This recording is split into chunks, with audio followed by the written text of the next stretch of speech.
I grew up in a family of alcoholism and drug abuse behind the scenes, fights, and a broken home with divorce.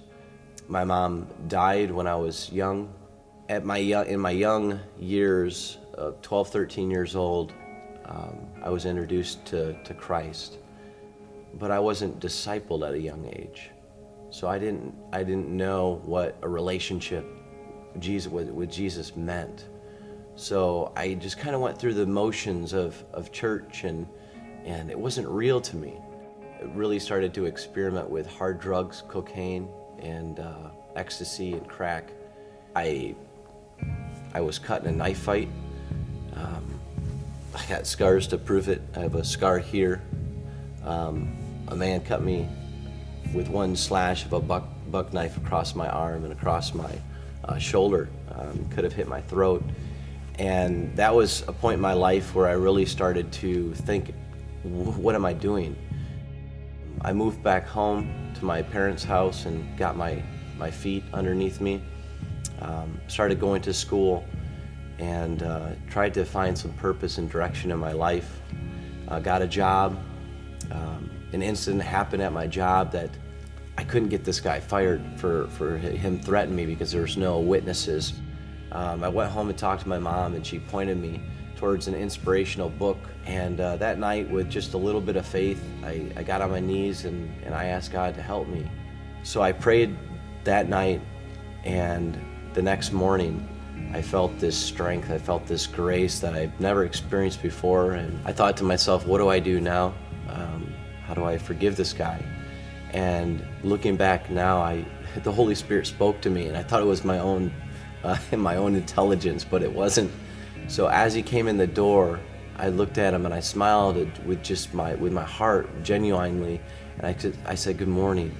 And at that very moment, I just felt this weight lifting off me, and I felt this love that just overpowered my life, and I wholeheartedly believed in Jesus at that moment. You know, I believed, but I really believed. So it took my faith to a whole nother level, and I believe that Jesus wants us to experience Him.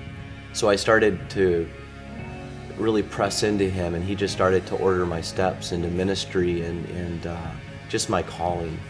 And I'm just so thrilled to be walking with Jesus. When I was 14, I was molested by my brother's friend.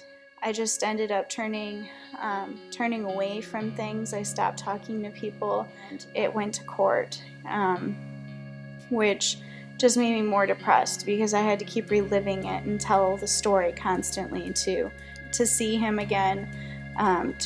It was pretty much a re-injury of what happened to me. I just wanted to delete it. So my way of deleting it was to start cutting myself, because the emotional pain that I was experiencing, I wanted something to take away that pain. So for a brief second, cutting felt like not deal with the emotional pain that was going on. At one point, I cut myself so much around my wrist that I had passed out, and my mom found me.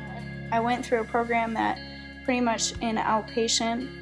Going through that experience, even though it was tough, understanding that there are people that have it a lot worse than me, made me realize how much I really needed God. When I came back home one day, I just started praying and said, "God, I can't do this anymore without you." God spoke in a very loud voice, saying that He was always there for me and that He's been carrying me the whole time. I didn't realize that He was there. I had blamed Him a lot for what happened when I was that age. Experiencing His presence transformed me. I went to music as a source of healing. The change of feeling this void and never being filled, to all of a sudden feeling full, and my life before and afterwards is a complete difference. I'm so grateful that I've experienced what I did, because that's made me into the person I am today.